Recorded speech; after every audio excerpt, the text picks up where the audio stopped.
Day 2 of the 2015 Best Ranger competition is underway, and less than half the original teams lined up at day stakes to prove they have the stamina to keep up with the physical rigor and mental exhaustion they will endure over the next 2 days.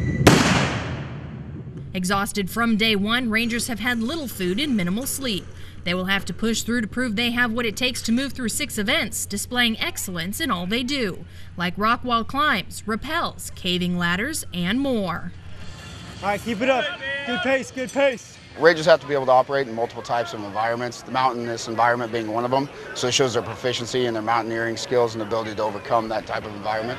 Almost there, get that board. In first place are eventual champions, Sergeants First Class Briggs and Lemma.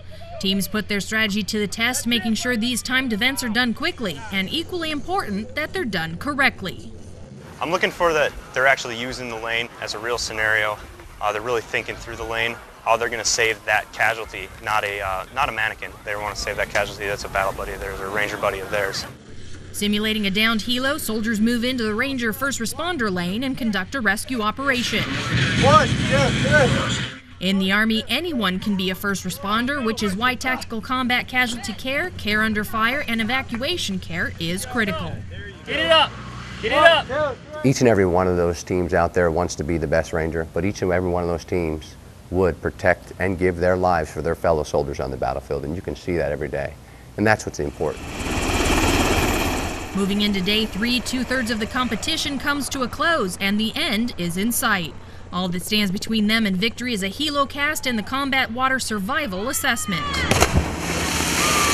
With the lack of sleep, lack of food, they're going to be drained mentally and physically, but these competitors are amongst the best in the world. I mean, they've been training for months on end coming into this competition.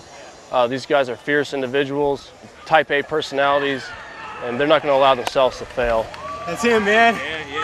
Well, the one key thing I think that all the top teams and all the teams possessed was grit and determination.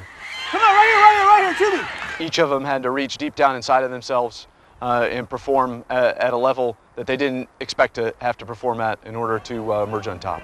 As teams move through the 35-foot log walk, rope drop, and 75-foot suspension traverse, it may seem like an individual event to the spectators, but eyes are not far from their Ranger buddy.